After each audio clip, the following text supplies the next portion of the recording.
자, 여러분 이어서 한번 보겠습니다. 여러분 그 214페이지 문제집 214페이지 55번 문제 한번 보겠습니다. 다음 자료를 통하여 취득가액을 환산 취득가액을 적용하여 양도차익 산정하면 그 금액은 그랬습니다. 이거 보니까 다 지웠구나. 알았어야 되는데. 자, 어떤 거냐면 취득가액을 우리가 환산 취득가액으로 해서 이제 양도차익 계산을 해라. 그러면 뭘 떠올려야 되냐면 여러분들 필요경비 계산 공제를 떠올리셔야 됩니다. 그죠, 여러분들? 그래서 우리가 양도차익 계산할 때 한번 보세요. 양도가액에서 가필, 차, 양도차익 구할 때, 양도차익 구할 때 필요경비요. 취득가액, 자, 확인이 되면 기타 필요경비는 우리가 아까 계속 배운 게 이거예요. 취득가액이 실제 취득한 가액을 적용하면 이 기타 필요경비는 자본적 지출액과 양도비용 합한금액을 우리가 필요경비로 한다고 그랬습니다. 그랬죠? 자, 그래서 우리가 실거래가를 적용해서 양도차익 계산할 때 이 필요경비 항목에 어떤 게 포함되는지 안 되는지를 아까 배웠고요. 이번에는 이제 취득가액이 확인이 안 돼요. 취득가액이 확인이 안 된다?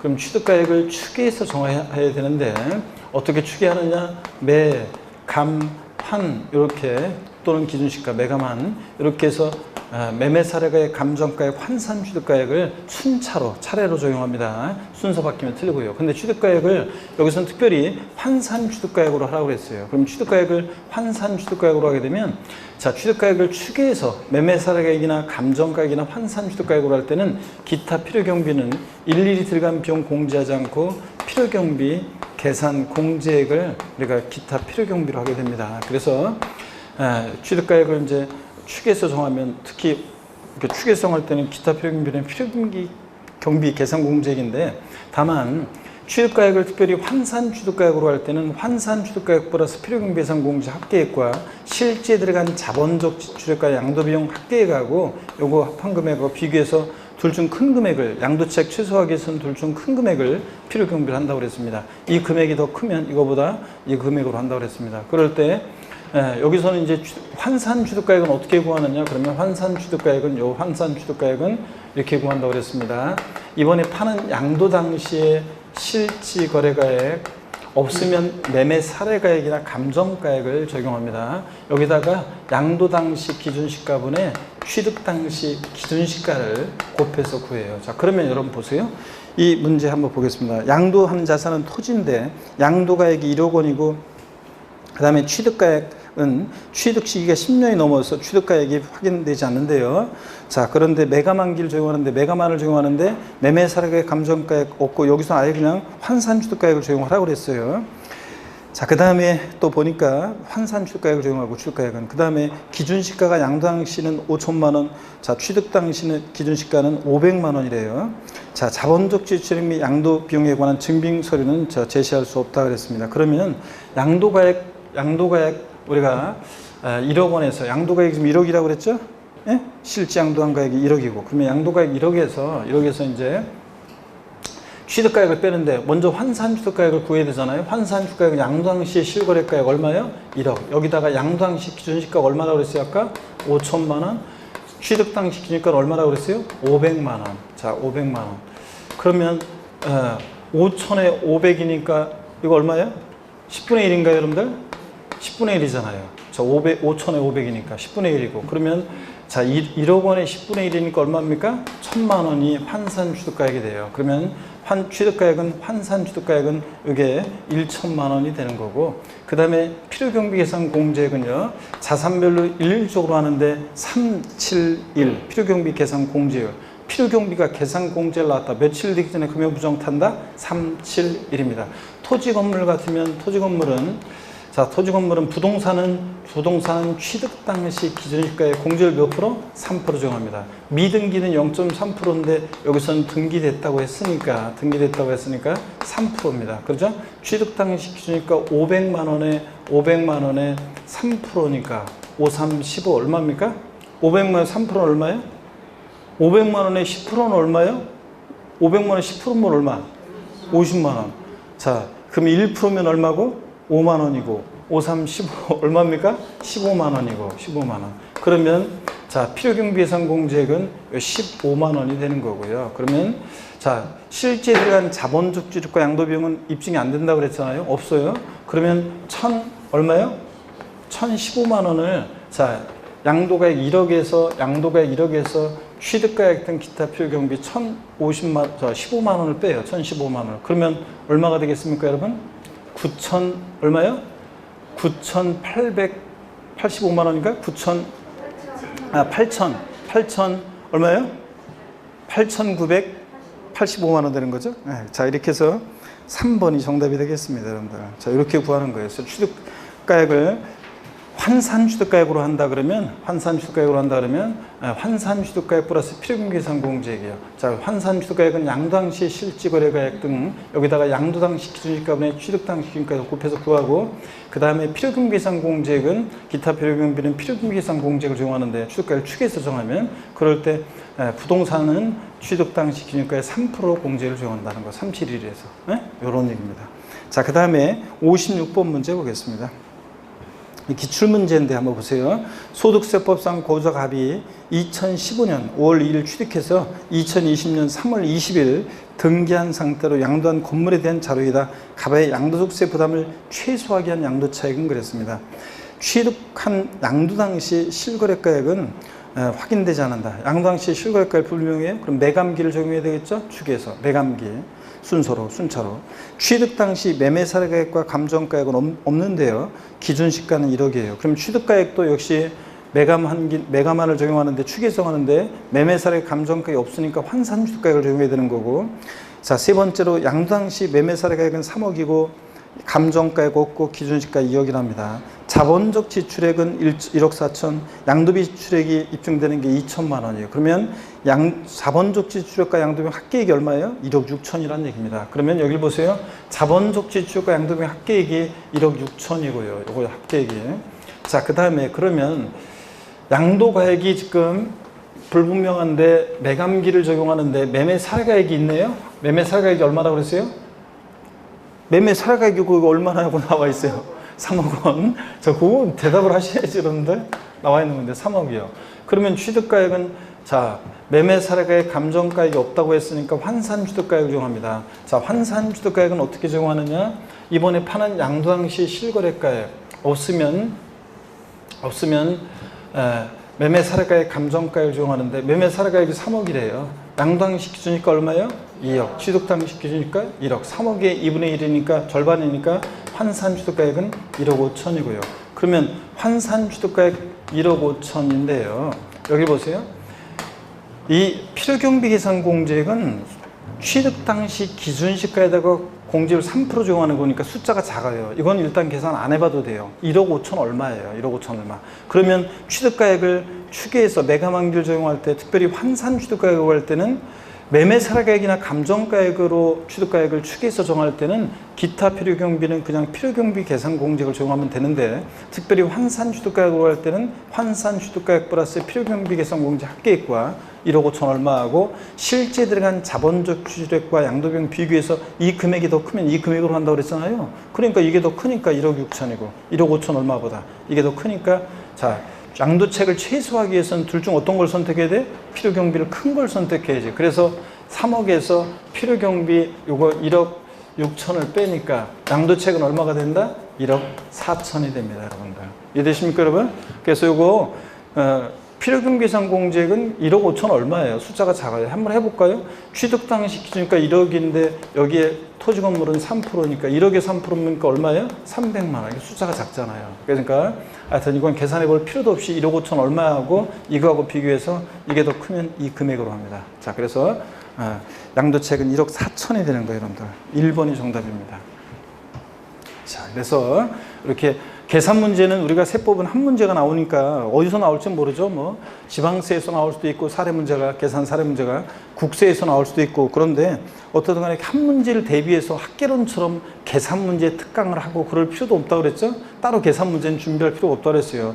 그냥 이렇게 평상시에 이렇게 문제풀이 같은 거 하면서 사례 문제, 계산 문제를 그냥 풀어보시면 돼요. 사례 문제를. 그래서 우리 세법은 이론을 알고 있는지를 응용해서 묻는 그런 계산 문제입니다. 그래서 계산이 가끔씩은 복잡하게 나올 때도 있지만 뭐 그런 건 한 문제는 딱 봐서 시간 내 풀기가 어려울 것 같으면 통과해야지 뭐 이런들 우리가 그래서 세법은 계산 문제는 따로 뭐 준비할 필요도 없다고 그랬습니다. 항상 또 쫄 필요도 없고요. 그래서 연습 한번 해보면 돼. 이렇게 평상시 1번 정답입니다. 넘어갑니다.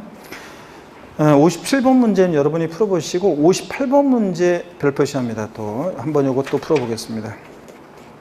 58번 문제는 어떤 거냐면 다음 자료에서 소득세법상 토지 양도차익을 계산하면 그랬습니다. 항상 여러분 양도세 문제 풀 때는 뭘 계산하고 하라고 하는지를 잘 보셔야 돼요. 그래서 우리가 가필, 차, 장, 그 다음에 소, 기과잖아요. 그래서 양도 차익을 계산하라고 하는지, 장기 보유비용액을 구하라고 하는지, 양도 소득 금액을 구하라고 하는지, 또 과세 표준 금액을 구하라고 하는지, 뭘 구하라고 하는지 잘 보셔야 되는데, 여기서는 양도 차익을 구하는 문제입니다. 양도 차익을 구하는 문제인데, 계산하면 그랬는데, 취득 당시 실거래가액이 불분명하대요. 그러면 딱 이제 눈치채야 돼요. 취득가액이 확인이 안 되면 취득가액은 어떻게 해서 정하게 됩니까? 추계해서 매, 감, 환 또는 기준시가를 적용해야 되겠죠. 매감환기를. 그 다음에 취득 당시 기준시가가 2억이고 그 다음에 양도당시 실거래가액이 5억이고요. 양도당시 기준시가가 4억입니다. 항상 실거래가액이 있으면 뭘 적용합니까? 실거래가액을 적용합니다. 먼저 실거래가를 확인 되면 실거래가를 적용해야죠. 기준시가는 문제고 둘째 문제고 미음번 양도를 위해서 직접 지출한 비용이 자 1,000만 원이고 등기된 자산으로 취득 후 10년 이후에 양도에 해당하여 취득 당시 실거래가액을 알 수 없어서 환산 취득가액을 적용한다 그랬습니다. 다 취득가액을 친절하게 매매사의 감정가액이 없으니까 매감한 중에서 환산 취득가액을 적용하랍니다. 또 그러면 우리가 계산해 볼 수 있죠. 자 어떻게 계산하느냐 그러면 양도 당시 실거래가액은 지금 얼마라고 나와 있어요? 5억이요. 양도 당시 실거래가액은 5억입니다. 자 그 다음에 취득가액을 환산가액으로 구하게 되는데 그럴 때 여기 보세요. 환산가액 또 한번 구해볼게요. 환산가액은 양도 당시 실거래가액 5억에다가 양도 당시 기준시가는 얼마예요? 4억. 그 다음에 취득 당시 기준가 얼마예요? 2억. 그러면 요거 약분하니까 2분의 1이죠? 그잖아요. 4억에 4억하고 2억이니까 2분의 1이잖아요. 5억에 2분의 1이면 얼마입니까? 2억 5천. 환산 취득가액은 2억 5천이에요. 그러면 자 환산 취득가액은 2억 5천이고요. 그 다음에 기타 필요 경비는 일단 보류고요. 2억 5천 얼마가 될 거니까 자본적 지출과 양도비용 합계액이 얼마인지 조건에 한번 나와 있나 봅니다. 자본적 지출액과 양도비용이 지금 얼마입니까? 예? 양도를 직접 지출한 비용이 1,000만 원이에요. 그리고 다른 거는 지금 안 나와 있네요. 그러면 뭐 자 자본적 지출과 양도비용 합계액이 이게 1,000만 원이래요. 그러면 당연히 환산 취득가액 플러스 필요경비 계산 공제액이 더 크죠? 그럴 때는 이제 환산 취득가액 2억 5천, 그 다음에 기타 필요경비 계산 공제액도 구해봐야 돼요. 그러면 취득 당시 기준시가 얼마예요? 2억. 여기에 공제율 3% 적용합니다. 그러면 2억에 3%니까 얼마입니까? 2, 3은 6 얼마예요?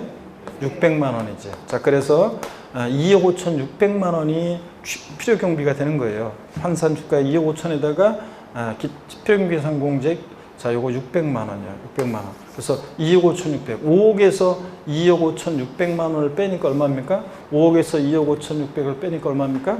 예? 2억 4,400만 원인가요? 2억 5,400만 원. 자, 2억 4,400만 원이네요. 그래서 2번이 정답이 됩니다.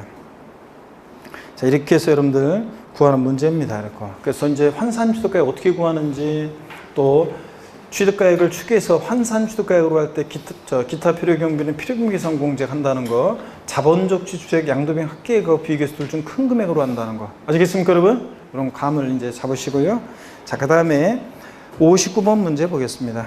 소득세법상 기준시가에 의해서 양도소득세를 계산하는 경우에 취득 당시 기준시가에 가산하는 필요경비 계산 공제율에 관한 설명으로 틀린 거였습니다. 필요경비 계산 공제 나왔다. 자, 필요경비가 계산 공제를 나왔다. 자, 며칠 되기 전에 가면 부정 탄다. 3, 7, 1 이렇게 외우라고 그랬습니다. 토지 건물은 취득 당시 기준가의 3%, 미등기 0.3%고 그 다음에 지상권, 전세권, 등기된 부동산 임차권은 취득 당시 기준가의 공제율 몇 프로? 7%. 나머지 아파트 당첨권, 분양권, 입주권 등 나머지 애들은 몇 프로요? 요거 1%입니다. 나머지는 1%. 그래서 필요경비가 계산 공제를 나왔다. 며칠 되기 전에 감면 부정탄다. 3, 7, 1. 그래서 3, 7, 1 이렇게 외우라고 그랬습니다. 그럼 보세요. 토지 같으면요. 토지는 취득 당시 기준시가, 토지 기준시가는 뭐예요? 개별 공시가. 토지 기준시가는 개별 공시가잖아요. 개별 공시가의 몇 프로? 3%. 지역 내, 지정 지역 내 공동주택 등기됐다. 지역 내 공동주택. 자, 똑같아요. 그냥 토지 건물. 어떤 수강생분은 여기 주택은 없잖아요. 그러는데 여기 건물에 당연히 주택 포함입니다. 건물에 주거용 건물 당연히 포함이고. 그래서 주택은 취득 당시 국세청장이 산정 고시하는 거예요. 이런 거 신경 쓸 거 없어요. 이게 기준시가잖아요. 취득 당시 주택의 기준시가에다가 공제를 몇 프로 역시 3%예요. 그 다음에 등기된 부동산 임차권, 지상권, 전세권 등기된 부동산 임차권 몇 프로예요? 7%. 그 다음에 취득 당시 기준시가에 건물 취득 당시 지방세과세 시가편액의 7%. 무조건 틀렸어요. 자, 토지 건물은 몇 프로예요? 3%. 그 다음에 틀린 것이 취득 당시 지방세과세 시가편액이면 무조건 틀린 거예요. 여러분 잘 보세요. 기초과정에서도 배운 게 제가 우리 소위 말해서 공시가격 그러면 공시가격에는 국세에서는 기준시가, 지방세에서 뭐라고 해요? 시가편액. 다르다고 그랬어요. 예? 그래서 지방세에서 문제에서 기준시가 어쩌고 하면 일단 말이 틀린 거고 국세에서 시가편액 어쩌고 하면 무조건 틀린 거라고 그랬잖아요. 그래서 여러분들 국세에서 뭐라고 하고 기준시가, 지방세에서 뭐라고 하고 시가편액 이렇게 얘기합니다. 그래서 건물은 취득 당시 기준시가의 7% 이렇게 돼 있어야 됩니다. 그 다음에 부동산을 취득할 수 있는 권리, 토지 건물 3%, 지상권, 전세권, 등기된 부동산 임차권 7%, 나머지는 다는 몇 프로예요? 1%. 그래서 부동산을 취득할 수 있는 권리, 아파트 당첨권, 분양권, 조합원 입주권 등 나머지 애들은 다 몇 프로? 1%. 공제율을 이렇게 외웁니다. 자, 그래서 필요경비가 계산 공제를 나왔다. 며칠 뒤 전에 감면 부정탄다? 3, 7, 1입니다. 취득 당시지 양도 당시 기준시가 아니라는 거 주의하시면서. 그 다음에 218페이지 60번 문제 봅니다. 60번 문제. 60번 문제를 보니까 소득세법상 양도책 계산 시 양도가액 및 필요경비에 적용되는 기준시가에 관한 설명으로 틀린 거였습니다. 자, 기준시가에 관한 것은 사실은 중요하지 않거든요. 기준시가 어떻게 일정되느냐는 이게 시험에서는 중요하진 않은데 이게 이제 왜냐하면 지금은 이제 전면적으로 2007년도부터 실거래가가세가 도입된 이후로 기준시가의 결정에 관한 자세한 내용은 시험에 독립화 문제로 물어본 적이 없어요. 근데 예전에는 기준시가 과세가 원칙인 시절에는 예전에는 양도세 계산을 기준시가로 계산하는 게 원칙이었어요. 공시가격으로. 그래서 지금은 근데 뭐래요? 실거래가로 과세예요. 그래서 예전에는 기준시가 어떻게 결정되느냐 옛날에 강의할 때는 막 이것도 강의할 때 연락에 설명하고 막 그랬어요. 또 기준시가로 양도세 계산해봐라 뭐 이것도 시험에 나오기도 하고 또 강의도 연락이 하고 그랬는데 지금은 이제 기준시가는 극히 예외적으로만 적용되기 때문에 기준시가는 예외적으로만 적용되기 때문에 이제 지금은 기준시가 어떻게 결정되느냐는 시험에 독립화 문제로 안 나왔었는데 작년 30회 시험에 의외로 이제 문제가 나왔어요. 작년 30회 문제는 세법이 한 너네 문제가 잘 안 나오던 부분에서 이렇게 문제가 나왔었는데요. 자, 그 중에 이제 기준시가에 관한 게 나왔었어요. 그래서 작년에 61번 문제가 이런 식으로 기출이 됐었고요. 60번 문제 한번 보겠습니다. 소득세법상 양도책 계산 시 양도가액 및 필요경비에 적용되는 기준시가에 관한 설명으로 틀린 것은 그랬습니다. 1번에 토지기준시가는 부동산 가격 공시에 관한 법률에 따라 공시되는 개별 공시가에 공정시장가액을 곱한 금액으로 한다. 여러분, 토지 기준시가나 시가편액은 개별 공시지가로 하는 거지. 여기다가 무슨 적용비율 같은 거 곱한다 안 곱합니다, 여러분. 그래서 개별 공시가에 공정시장가에 곱한 가액 틀렸습니다. 그냥 개별 공시가입니다. 1번 틀렸고요. 2번이요. 아파트 분양권 같은 부동산을 취득할 수 있는 권리는요. 아파트 당첨권이나 분양권, 조합원 입주권 같은 부동산을 취득할 수 있는 권리 기준시가는 취득일 또는 양도일까지 납입한 금액과요. 여기다 계약금, 중도금 들어갔겠죠? 거기다가 프리미엄을 합한 금액이에요. 프리미엄이 붙었을 거 아니에요? 그 프리미엄 합한 금액을 우리가 부동산을 취득할 수 있는 권리 기준시가로 결정합니다. 그래서 맞고요. 3번이요. 지가가 급등하거나 급등 우려가 있는 지역은 국세청장이 지정지역으로 지정을 해요. 그러면 그런 지역은 기준시가에다가요. 개별공시가, 토지기준시가인 개별공시가에다가 국세청장이 땅값이 전반적으로 여기 3배 올랐어. 그러면 3배, 배율을 곱한 금액으로 합니다. 개별 공시가에다가 지정 내 토지는요. 그 다음에 4번 지정 내 오피셀이나 상업용 건물의 기준시가는요. 일반적인 건물은 건물과 상가, 건물과 그 토지를요. 공시가격 결정할 때 하나로 평가해서 이거 따로따로 해요. 참. 건물과 상가, 건물과 토지 기준시가를 따로따로 평가하는데 이렇게 지정 내 오피셀이나 상업용 건물의 기준시가는요. 건물의 종류, 규모, 거래상 등을 참작해서 매년 1회 이상 국세청장이 토지 건물에 대해 여기가 포인트예요. 토지 건물에 대해서 일괄하여 산정고시하는 거예요. 이거의 포인트입니다. 그러니까 원래 상가는 공시가격 기준시가 매길 때 결정할 때 건물과 토지를 따로따로 평가해요. 에? 기준시가를. 상가 건물과 토지의 기준시가를. 근데 이렇게 지정 내 오피스텔이나 상업용 건물은 하나로 일괄해서 평가합니다. 한 번 정도 알아두시고 이게 포인트고요. 주택의 기준시가는 부동산 가격 공시 및 감정평가에 따라 법률 공시되는 개별 주택가격이나 공동주택가격을 합니다. 여기다가 무슨 공정시장가를 곱한다 그러면 틀리는 거고요. 61번 문제 그럼 한번 풀어볼게요. 작년 기출 문제인데요. 한번 보겠습니다. 소득세법상 국내에 있는 자산의 기준시가 산정에 관한 설명으로 틀린 것은 그렇습니다. 1번에 개발 사업 등으로 지가가 급등하거나 급등 우려가 있는 지역으로서 국세청장이 지정한 지역에 있는 토지 기준시가는 아까 어떻게 한다고 그랬어요? 지가가 급등하거나 급등 우려가 있는 지역은 그 기준시 개별 공시가에다가 국세청장이 정하는 적용 배율을 곱해서 배율 방법에 따라 평가가액으로 한다. 맞죠, 여러분들? 2번 상업용 건물에 대한 새로운 기준시가가 고시되기 전에 취득 양도하는 경우는 직전의 기준시가에 한다. 올해 거 아직 산정고시 안 됐으면 어떻게 하겠습니까? 직전 연도 것으로 하고. 그 다음에 3번 민사집행법에 의한 저당권 실행을 위해서 토지가 경매되는 경우에 그 경락가액이 개별 공시지가보다 낮은 경우에는요. 그 차익을 개별 공시지가에서 차감하여 양도당 시 기준시가를 계산합니다. 그래서 이렇게 하는 경우도 있다는 거 한번 봅니다. 그 다음에 4번이요. 부동산을 취득할 수 있는 권리에 대한 기준시가는 양도자산의 종류를 고려해서 취득일 또는 양도일까지 납입한 금액으로 한다. 이렇게 하면 틀려요. 여기다가 뭐를 곱해요? 뭐를 합한다? 프리미엄 상당액을 합한 금액으로 평가합니다. 기준시가가. 부동산을 취득할 수 있는 권리. 아파트 당첨권이나 분양권, 입주권 같은 애들은. 그래서 이렇게 하면 틀리고, 요 취득일 또는 양도까지 납입한 금액, 계약금, 중도금 들어갔죠? 여기다가 프리미엄 합한 금액으로 평가합니다. 기준시가를 평가할 때. 그래서 요거 5번이 틀렸고, 4번이 틀렸고, 요 4번 지문이, 실거래가 과세 도입된 이후에 종합문제 속에서 지문 한번 나온 적이 있어요. 그래서 제가 강의할 때 1년에 한두 번 정도 살짝 요 4번 지문은 제가 언급하고 지나갔던 거예요. 많이 강조하지는 않았지만. 자, 그런 거였는데 4번이 작년에 정답 좀 나왔고. 5번 봅니다.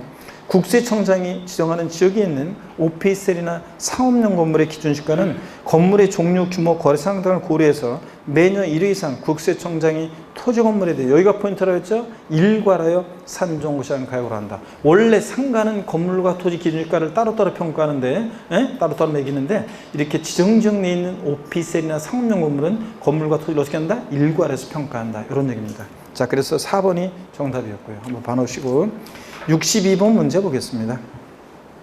62번 문제는 다음 자료에서 실거래가로 양도차 계산하면 그랬습니다. 이런 실거래가를 정해서 양도차 계산한다. 자, 양도당 시 실거래가액 5억, 취득당 실거래가액 2억.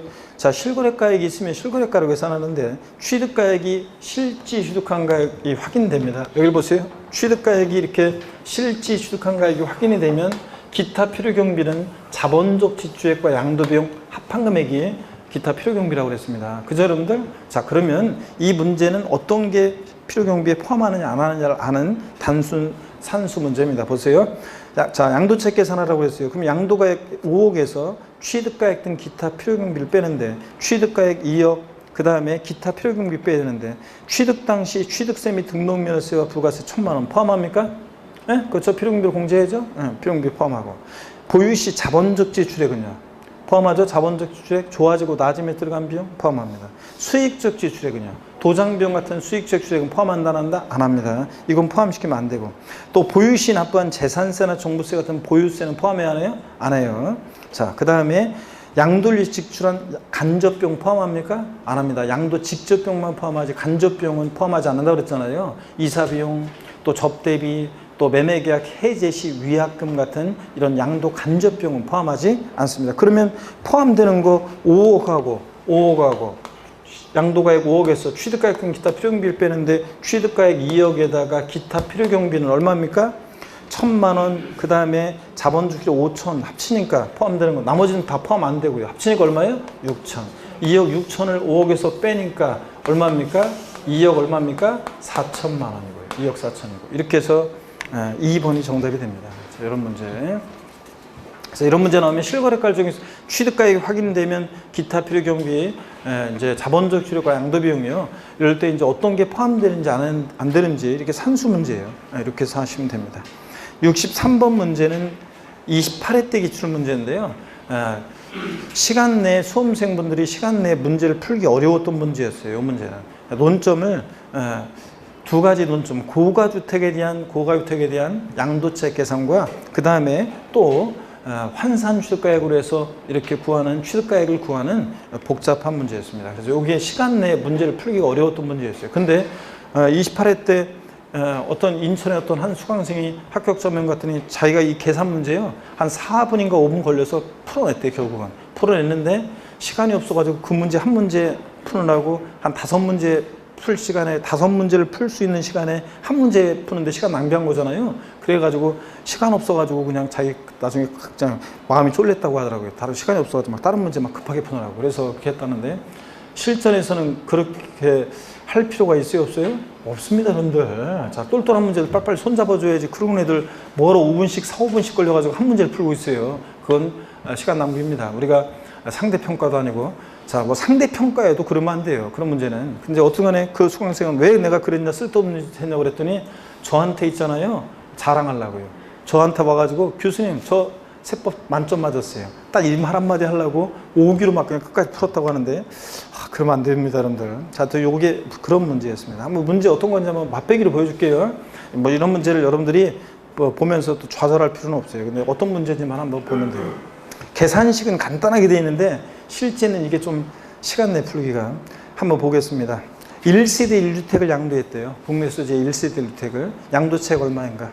자, 양도가액이 실거래가로 10억이에요. 확인이 되네요. 자, 그리고 양도 당시 기준시가는 5억이고요. 거래일자는 2020년 3월 2일 날 양도했네요.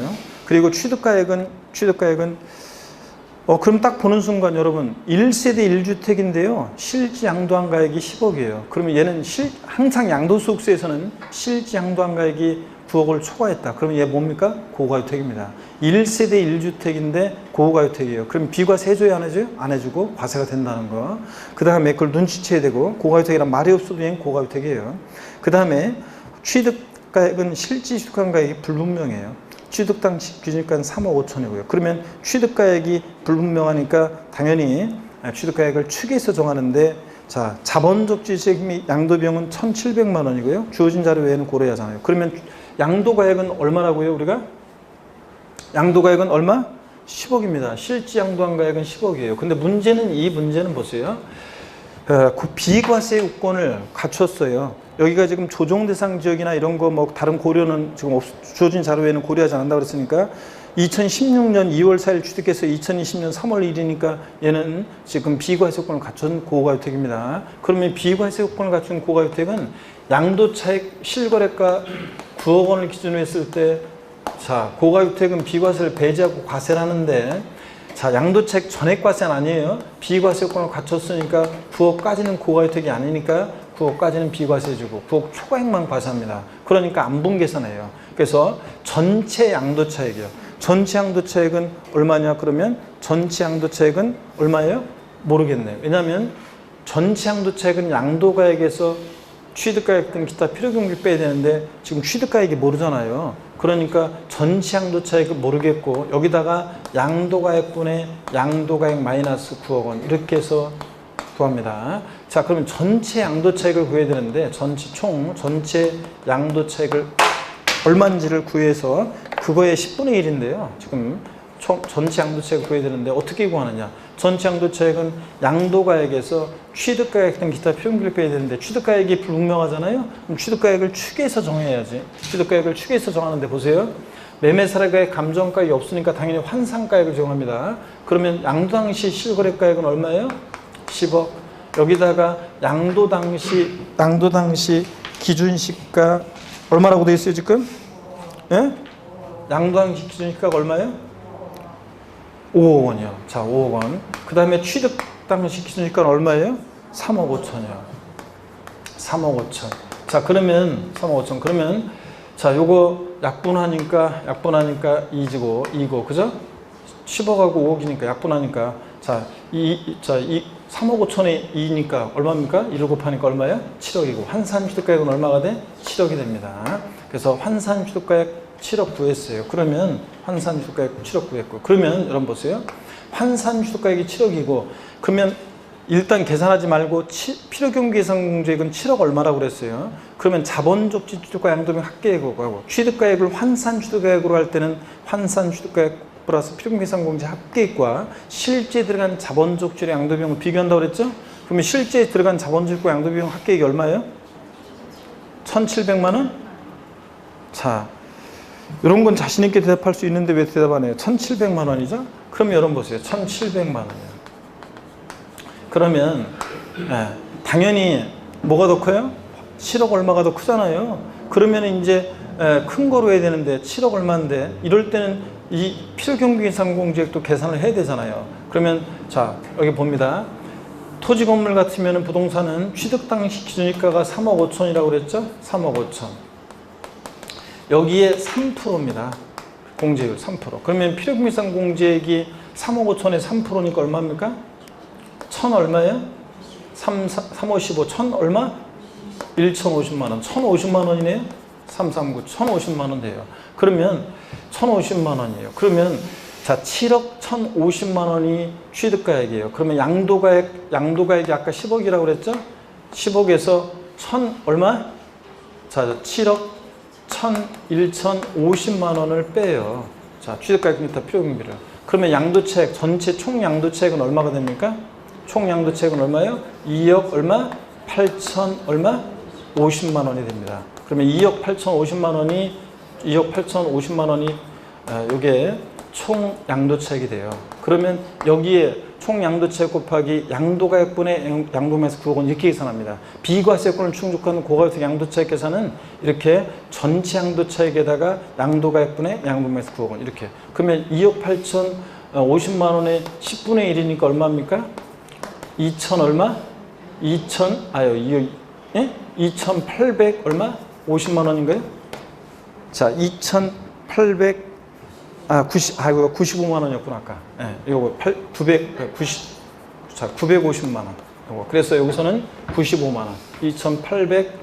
895만 원. 이런 식으로 해서, 맞죠? 895만 원. 95만 원. 이렇게 해서 895만 원? 950이니까 95만 원. 이거 95만 원. 95만. 이렇게 2천 맞잖아요. 2억 8,900이제 900이제. 자, 950만 원. 자, 이렇게 해서 950만 원. 그러면 여기 2,895만 원. 아이고, 숫자도 그냥 이렇게 돼 있어가지고. 자, 이렇게 해서 여러분들 구하는 문제였습니다. 그래서 어떡하네. 자, 물론 저 같은 경우는 뭐 이렇게 일일이 계산 안 해도 대충 이렇게 하면 이게 숫자가 나오니까.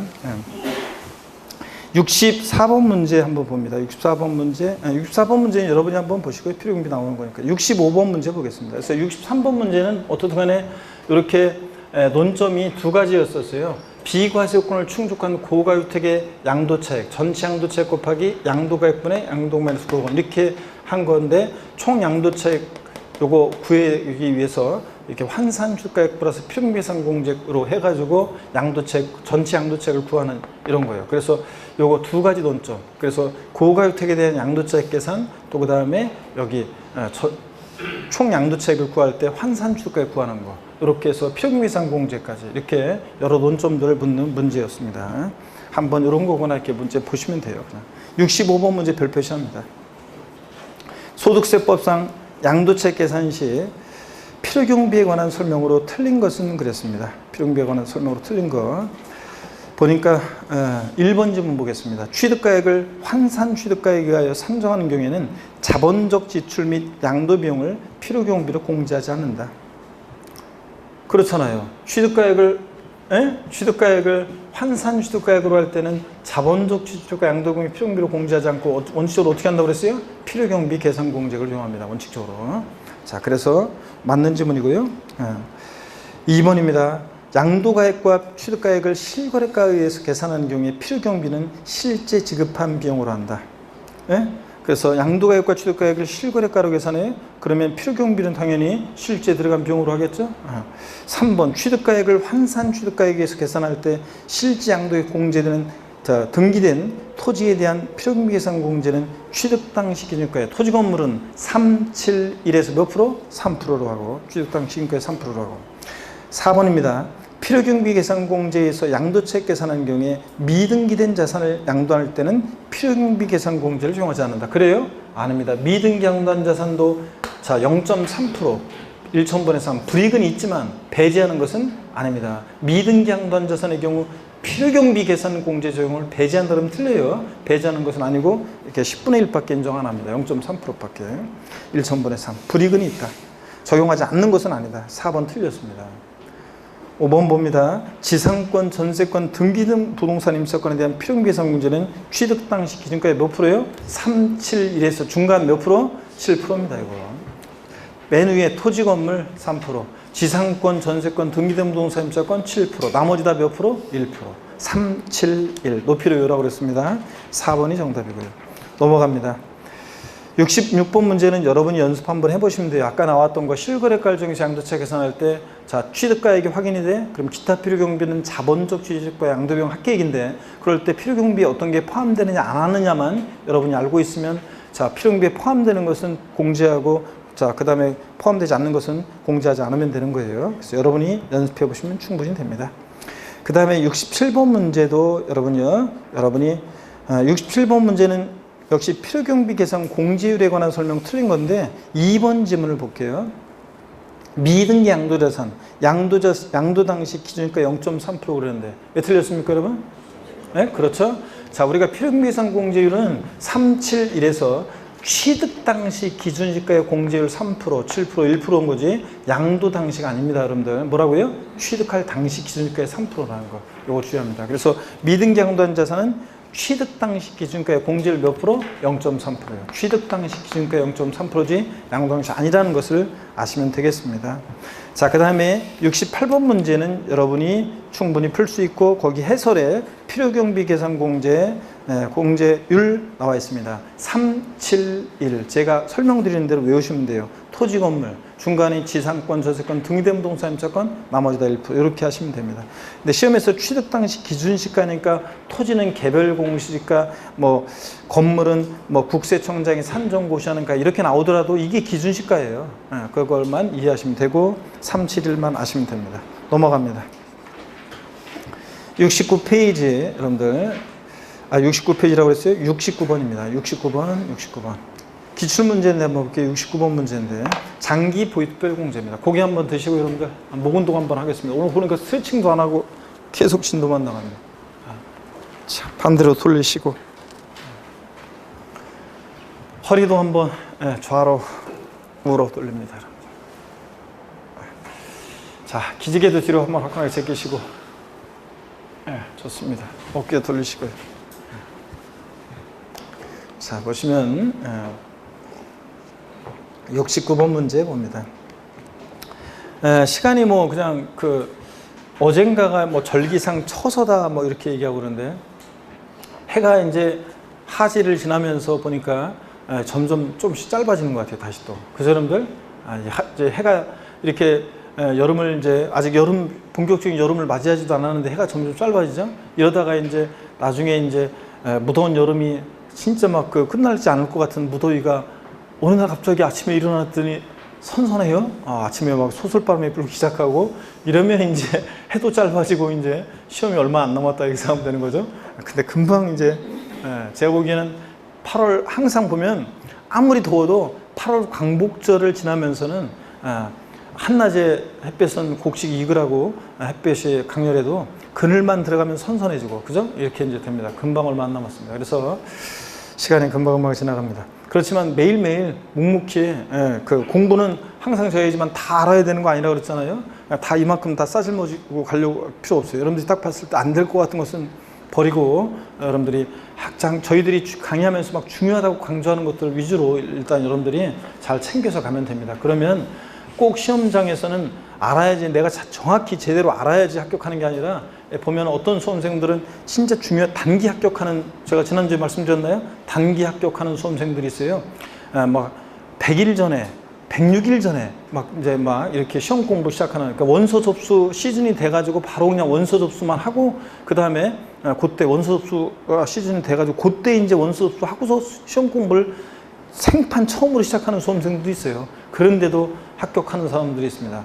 그런 분들이 아주 우수한, 원래부터 저희들하고 다르게 공부 머리가 저희들 같은 서민이 아니라 귀속 머리냐? 그렇지 않아요. 똑같은 서민인데도 합격합니다. 그러면서 어떤 수험생들 보면 알바까지 하면서 알바까지 하면서 일까지 하면서 합격하는 사람들도 있습니다. 그런 사람들은 머리가 좋아서 하는 게 아니라 남은 기간 열심히 공부한 거고, 또 효율적으로 공부하고요. 그래서 중요하다고 저희들이 강조하는 거, 그러니까 기초 강의 한 번 그냥 듣고 용어 익히고, 기초 이론 한두 번을 빠른 배속으로 해서 듣고, 그 다음에 이제 와가지고 용어 익혔으면 이제 바로 실전에서 이렇게 문제풀이 같은 거 할 때 중요 지문 같은 거 익히고 이렇게 해가지고, 잘 모르지만 그냥 익히고 해가지고 키워드가 어떤 건지를 자꾸 눈에 익혀가지고 시험장 나오면 그냥 그 키워드 보고서 대충 중요한 포인트를 알고서 찍어가지고 합격하고. 그런 사람들은 뭘 물어보잖아요. 아무것도 몰라요. 누가 물어보면 대답을 못해요. 설명을 잘 못해요. 대충은 하지만 설명을 잘 못하는데, 그러지만 시험은 합격합니다. 그게 왜 그러냐면 시험용 공부, 수험생답게 공부해서 그런 겁니다. 남은 기간 하여튼 효율적으로 여러분들이 공부하시면 됩니다. 자신감을 갖고요. 그래서 지금 잘 모르고 막막하고 점수 안 나오고 그런 분들도 실망할 필요 없어요. 꼭 정확히 다 알고 모든 걸 다 알아야 합격하는 거 아니니까, 여러분들 중하급 난이도를 맞추면 되는 건데, 키워드를 잘 익히고 저희들이 강조하는 중요한 내용들을 놓치지 말고 잘 익히고 하시면 됩니다. 자, 여러분 69번 문제부터는 어떤 거냐면 요거 장기 보이스별 공제에 관한 얘기입니다. 자, 여기 보세요. 우리가 갑, 필, 차 양도가액에서 필요경비를 빼서 양도차익을 구했어요. 이제 장기 보이스별 공제액을 양도차익에서 공제해서 양도소득금액 구합니다. 양도소득금액 계산을 위해서 양도차익에서 공제되는 장기 보이스별 공제입니다. 우리가 장기 보이스별 공제는 부동산을 국가적 입장에서는 장기 보유하는 게 좋기 때문에 단기 보유보다, 그래서 장기 보유를 유도하고 우대해주기 위해서 인정하는 게 장기 보유특별 공제라고 했습니다. 보유기간에 따라 공제를 해주는 건데요. 자, 그럴 때 우리가 장기 보유특별 공제 문제를 본격적으로 보기 전에 장기 보유특별 공제 공제 대상인 것과 아닌 것을 제가 쭉 한번 정리를 해드리려고 합니다. 여러분 여기 보세요. 장기 보유특별 공제 대상인 것과 아닌 것을 제가 먼저 한번 정리해드립니다. 이 장기 보유특별 공제가 최근에 계속 개정 내용이 있고 그래가지고 중요합니다. 근데 양도차익에서 항상 여러분 공부할 때 내가 장기 보유특별 공제, 그럼 우리가 지금 공부하고 있는 내용들이 양도세 계산 과정 속에서 어디에 위치해 있는지를 항상 염두에 두고 갑, 필, 차장, 소, 기과 여기 항상 어디에 있는지 다시 에브리바디요. 시작. 갑, 필, 차장, 소, 기과 여기 어디 있는지를 항상 요걸 염두에 두고 여기 있는 거예요. 장기보유공제 양도소득금액 계산하기 위해서 양도차익공제. 최근에 개정 내용이 계속 있어가지고 출제가 될 것 같은데 최근에 독립한 문제로 안 나왔어요. 그래서 양도차익 계산과 관련한 지금까지 배운 내용은 시험에 매년 한두 문제씩 나오는 거고 매년 나오는 거고 양도차익 계산과 관련한 지금 오늘 배운 내용들은 그 다음에 이제 오늘까지 배운 내용 오늘까지가 아니라 오늘 배운 내용에 있어서는 한두 문제가 매년 나오는 거고요. 그 다음에 이제 장기보유통제가 이상하게 나와야 되는데 독립한 문제로 안 나오고 있어요. 그래서 올해는 장기보유통제에 관한 것을 시험에서 물어볼 가능성이 높기 때문에 잘 보시자고 했습니다. 먼저 장기보유특별공제, 줄여서 장특공제, 장기보유특별공제, 줄여서 장특공제, 공제 대상인 것과 아닌 것을 한번 쭉 설명을 드려보겠습니다. 장기보유특별공제, 공제 대상인 것과 아닌 것 한번 쭉 정리해 보겠습니다, 여러분들. 자, 보세요. 먼저 장기보유특별공제 공제 대상과 아닌 거예요. 공제 대상이 아닌 거 한번 정리해 드리겠습니다. 여러분, 대상 아닌 거. 먼저요, 장특공제 대상은요, 국내에 소지하는 자산만 돼요. 국내 소재 자산만 해주지 국외 자산은 안 해줘요. 우리나라가 다른 나라의 국가 경제까지 신경 써가지고 국외 소지하는 자산 양도했을 때 장기 보유등재 뭐하러 해줘요? 우리가 장기 보유등재 인정해주는 이유는, 자, 단기 보유하다 보다가 팔면 부동산이 막 올라갔다가 거품 생겼다가 바꿔주면 안 되니까 장기 보유를 유도하고 우대해주기 위해서 인정하는 건데, 우리나라가 다른 나라의 국가 경제까지 뭐라 신경 써요. 그래서 국외 소재 자산은 안 해줍니다. 국내 자산만 해줍니다. 시험에서 국외 소지하는 자산에 대한 장기 보유 특별공제 적용 시 3년 이상 보유한 경우에 하나여 장특공제를 받을 수 있다. X입니다. 3년 이상 보유했던 국외 소지 자산을 해준다, 안 해준다? 안 해줍니다. 자, 그래서 국내 자산만 해주고요. 또 장특공제 대상은요, 국내 소지자는 반드시 등기가 돼야지, 등기를 요하는 자산은 반드시 등기를 해야지. 자, 등기되지 않으면 미등기 양도하는 자산은 공제 배제합니다. 안 해줘요. 반드시 등기가 돼야 돼요. 그리고 장특공제 대상은요, 3년 이상 보유해야 돼요. 3년 이상을 보유해야지. 3년 이상 보유해야지. 자, 3년 미만 보유하면, 3년 미만 보유한 자산은 안 해줘요. 여러분, 항상 문제 풀 때 있잖아요.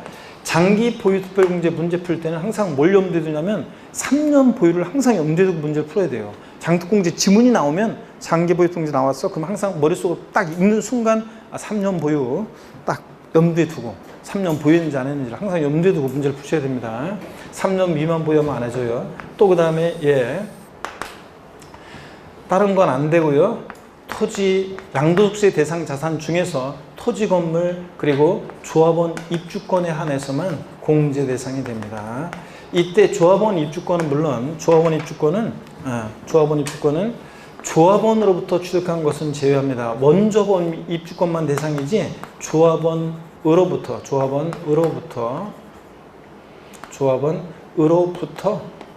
취득한 것은 제외합니다. 조합원으로부터 취득한 것은 제외예요. 원조원 입주권만 대상이라고 그랬습니다. 이거 배경적인 것은 예전에 다 설명을 드렸고요.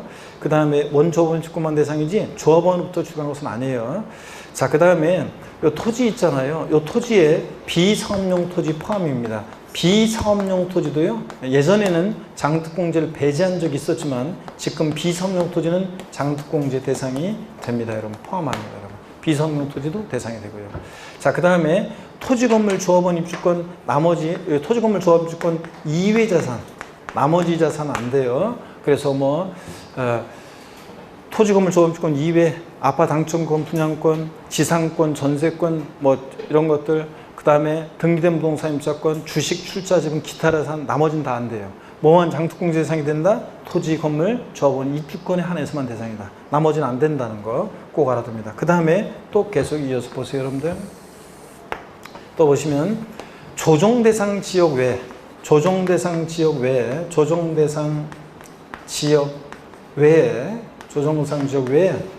1세대 다주택은요, 조정상 지역이 아닌 지역은 1세대 2주택이든 100주택이든 1세대 다주택자도요, 다주택자 장특공제 받을 수 있어요.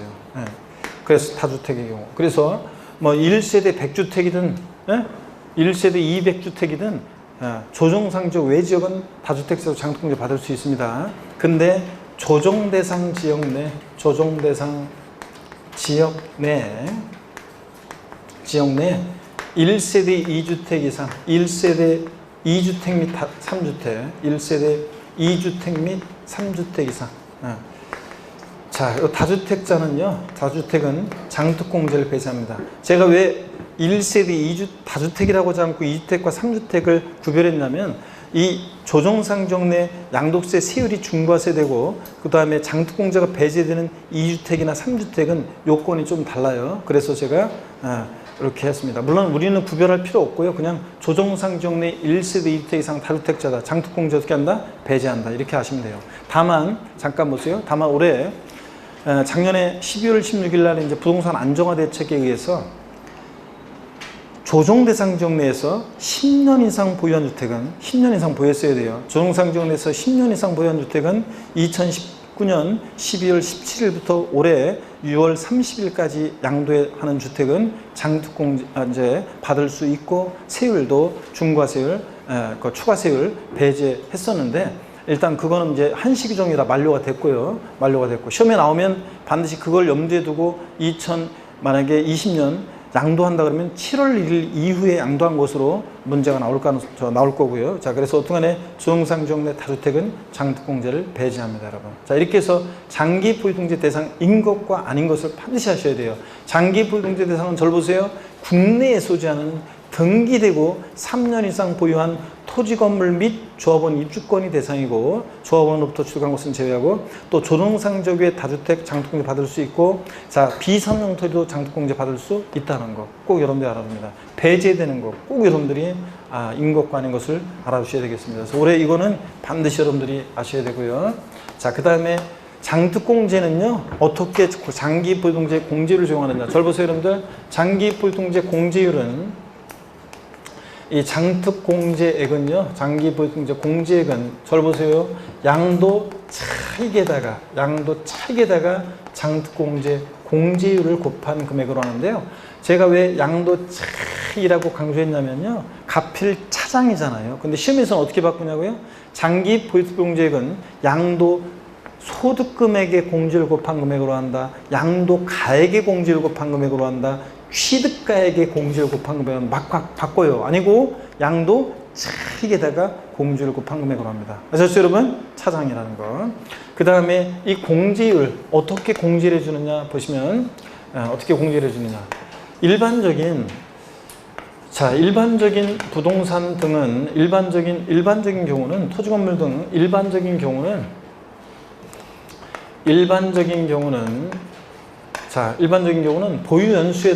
보유 연수에 공제율 2%씩을 적용합니다. 보유 연수 2%씩.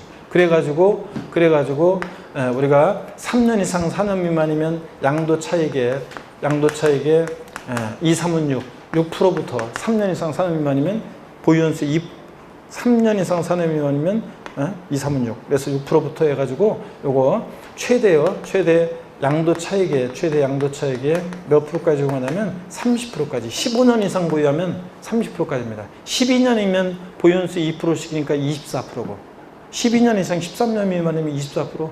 자, 15년 이상이면 몇 프로? 30%까지요. 근데 양도소득세가 과세되는 1세대 1주택이 있습니다. 보세요, 여러분.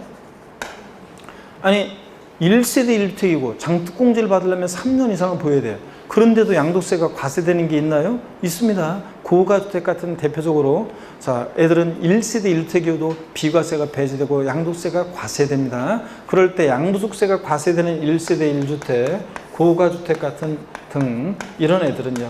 예를 하나 제가 들은 거예요. 고가주택 같은 등 1세대 1주택인데 양도소득세가 과세되는 거 있잖아요. 이런 애들은 보유연수에 공제를 몇 프로? 8%씩을 정해요.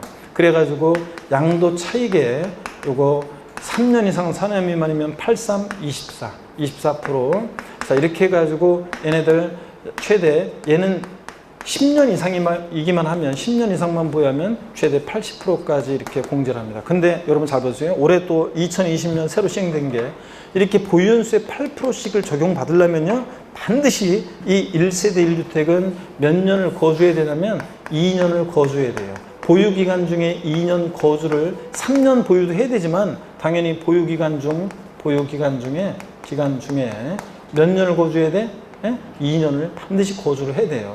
2년 거주를 요합니다. 그래서 2년 거주를 안 하면 어떻게 되냐고요? 1세대 1주택인데 2년 거주를 못했어요. 3년 이상 보유했는데 그러면 일반적인 공제율 6에서 30%만 적용됩니다. 2년 거주를 해야지만 자 이렇게 24에서 80%까지 확대 적용을 받을 수 있습니다. 아시겠습니까, 여러분? 1세대 주택 요거. 올해 시험에 무조건 합격하셔야 돼요. 그렇지 않으면 내년에요. 지금 대충 뉴스 보고 있죠, 여러분들? 뉴스. 지금 부동산 가격이 막 그냥 사람들이 막 심리적으로 막 지금 약간 물론 이제 부동산 투기라고 그랬어요, 제가? 투자에 전문적으로 매달리시는 분들께는 죄송하지만 사실 이 부동산 가격이 너무 막 이렇게 막 가파르게 막 쓸데없이 가만히 자고 일어났더니 한 달 만에 얼마가 올랐어? 이러면 저처럼 목 터져라 이렇게 강의만 하고 돌아다녀서 너무 일정이 바빠가지고 다른 거는 부동산 가격이 어떻게 되든 그런 거 신경 쓸 겨를이 없어가지고 오로지 강의만 하면서 아침부터 밤까지 막 돌아다니는 사람 있잖아요. 월요일부터까지. 일요일 날 또 막 특강도 하고 그러느라고. 이렇게 하는 사람들은 열심히 돈을 벌어요. 막 강의 지금 막 밤에도 막 강의 자료 같은 거 막 해야죠. 뭐 해야죠. 원고 작업하죠. 이렇게 힘들게 열심히 일하는 사람들은 일할 맛이 안 나요. 보면 그냥 우리 뭐 형제들만 하더라도 어떤 사람은 가만히 있는데 얼마가 올랐다고 와가지고 자랑하고 나는 열심히 일하느라고 했는데 내가 열심히 일해서 번 것보다 가만히 앉아 돈 번 게 있잖아요. 아무것도 한 것도 없는데 그래가지고 번 거하고 그 차이가 너무 나요. 그러면 강의할 맛이 안 나요. 이런 강의 때려치고 나도 어떡하네 부동산 이쪽으로 뛰어들어서 그냥 이거나 해야 되나 막 그런 생각이 들 정도로 그렇습니다. 그러다 보면 저보다 이제 이런 생각이 들어요. 저보다 더 못한 사람은 이게 또 못 보는 사람. 저는 그래도 매출은 그래도 많이 봅니다. 저희 같은 경우는. 근데 더 못 보는 분들은 서민들은 또 이게 진짜 완전히 너무 힘들지 않나 이런 생각을 합니다. 어떻게간에 부동산 그런 얘기 하려고 한 게 아니라 부동산 정책 있잖아요. 내년에 지금 얼핏 뉴스 나오지만 세법이죠. 저는 뭐 다른 건 없어요. 다른 거는 뭐 그 신경 쓴 게 아니라 이 세법이 바뀌면 이제 책을 다 바꿔야죠. 내년에 책 쓸 거, 그 다음에 암기상 만들어서 여러분한테 어떻게 전달해 줘야 될지 막 이런 것만 신경 쓰거든요. 근데 어쨌든 간에 내년에 세법 무지하게 많이 바뀝니다. 올해도 많이 좀 바뀌었지만 내년에 또 바뀌어요. 그러니까 여러분들 올해 무조건 합격해야 돼요.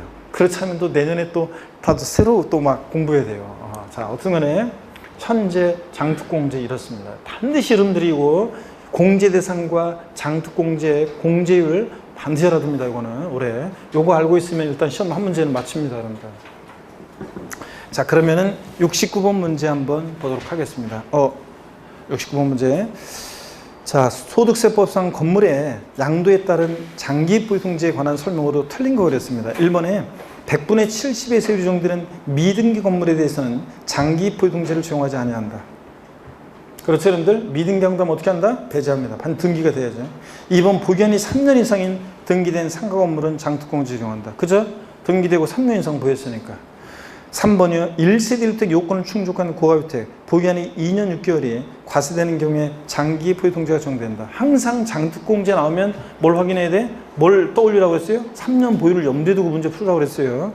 근데 원래 고가주택은 장특공제 왕창해져요. 1세대 1득에. 근데 얘는 3년 보유를 못했으니까 2년 6개월 보니까 장특공제 받을 수 없습니다. 기출문제 이거 3번 정답. 4번 장기 보유통제는 건물의 양도 차익에다가 보유기한별 공제를 곱해서 계산하고요. 보유기한이 5번 질문이요. 12년인 등기된 상가 건물. 일반적인 토지 건물은 부동산은 보유연수에 몇 프로씩 공제해줘요? 2%씩. 12년이니까 몇 프로? 24%. 자, 양도 차익의 공제율은 24%입니다. 자, 그 다음에 70번 문제 보겠습니다. 소득세법상 1세대가 고가주택을 양도하는 경우 실지 양도한 가액이 10억 원이며 필요경비는 3억 원이다. 양도세 과세 범위에 해당하는 양도차익은 그랬습니다. 고가주택은 비과세 요건에 해당한다. 자, 그러면 비과세 요건을 갖춘 고가주택을 양도합니다. 그럴 때 양도차익을 구하라고 그래요. 비과세 요건을 갖춘 고가주택의 자, 양도차익 계산은 어떻게 한다고 했습니까, 우리가? 네? 자, 비과세 요건을 갖춘 고가주택의 양도차익 계산 어떻게 한다? 아까 했어요. 아까도 전체 양도차익 곱하기 총 양도차익, 전체 양도차익 곱하기 양도가액분의 양도가액 마이너스 9억 원 이렇게 해서 비과세 요건을 갖춘 고가주택의 양도차익 계산합니다. 9억을 왜 빼냐면 9억까지는 고가주택이 아니니까 9억 초과액 하는 게 고가주택이니까 자 9억을 공제합니다. 그래서 전체 양도차익 지금 얼마예요 이게? 10억에서 3억을 빼니까 전체 양도차익 얼마예요? 7억. 양도가액 10억 분의 10억 마이너스 9니까 1이고 7억에 10분의 1이니까 얼마입니까? 7천만 원. 이런 식으로 해서 비과세권을 갖춘 고가주택의 양도차익 계산합니다. 이거는 외워두셔야 돼요. 전체 양도차익 곱하기 양도가액분의 양도가액 마이너스 9억 원 이렇게 계산합니다. 비과세권을 충족한 고가주택의 양도차익 계산입니다. 그래서 이건 할 수 있어야 되고요. 그 다음에 71번 문제 별표시합니다. 71번 문제 별표시 하시고요. 소득세법상 양도수금액 계산 시 장기 보유별 공제에 관한 설명으로 틀린 거 그랬습니다. 1번에 장기 보유통제는 3년 이상 보유한 토지 또는 건물에 하나여 적용한다. 그래요? 아닙니다. 장특공제는 토지, 건물 및 조합원 입주권도 대상입니다. 물론 조합원으로부터 취득한 것은 제외하고 원조합원 직구만 대상이지만, 그래서 토지 건물에 하나여 틀렸습니다. 만뿐 하나여 들어가면 만뿐 하나여 지문에 있으면 진짜 만인지 뿐인지 하나인지 꼭 확인하셔야죠. 그래서 요 토지 건물에 하나여가 아니라 조합원 입주권 빠져서 틀렸습니다. 단 미등기 자산과 소득세법상 비삼용 토지는 공제 대상 제외한다. 또 틀렸네. 비삼용 토지는 제외합니까? 아닙니다. 비삼용 토지 공제받을 수 있다고 그랬습니다. 아까 토지에서 비삼용 토지는 공제 대상이 됩니다, 여러분들. 자, 뒷동네도 틀렸네요. 미등기는 제외지만 비삼용 토지는 제외하지 않습니다. 포함입니다. 비삼용 토지 포함이고. 그래서 1번 틀렸고, 2번 장기 보유 통지는 양도 차익에 보유기한별 공주를 곱해서 계산한 금액으로 한다 그랬는데요. 양도 차익에다가, 그렇죠, 여러분들? 그 다음에 또 봅니다. 3번이요. 3번 지문 별표시합니다. 올해 개정세법 내용. 법령이 정한 1세 1택으로서 2년 이상 거주하고, 이게 포인트예요.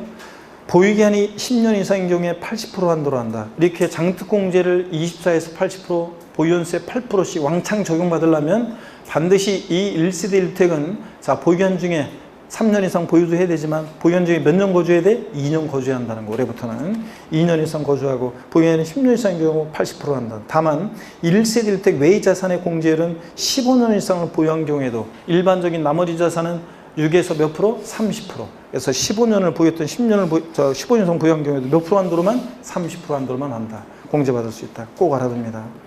4번이요. 고가주택을 양도할 때 장특공제 받을 수 있습니다. 배제한다 그러면 틀려요. 1세대 1택 고가주택 같은 애들은 장특공제를 왕창 해줍니다. 자, 그 다음에 5번이요. 배우자 또는 직계점수로부터 증여받은 부동산을 5년 내 양도할 때 이제 장기보유통제, 이율과세 특례죠. 배우자 직계점수로부터 증여받아서 5년 내 양도하면 이율과세 특례 적용돼요. 잘 모르는 분은 나중에 배워요. 증여한 배우자 직계점유 속에 해당 자산은 취득한 날부터 양도일까지로 보유기한 계산합니다. 이율과세 특례 적용될 때는 당초 증여자가 취득한 날부터 양도일까지로 보유기한 계산합니다. 잘 모르는 분은 이율과세 특례 다음에 배워요. 다음 시간에. 다음에 배우고요. 자, 넘어갑니다. 그 다음에 뭐 72번 문제는 장기 보유 통제 구하는 문제인데, 뭐 쉬운 거고요. 양도 차익에다가 공제율, 장특공제 공제율 정하면 되는 거고, 여러분이 보시고 잠시 쉬었다가 73번 문제부터 또 한번 풀어보도록 하겠습니다. 잠깐 쉬겠습니다, 여러분.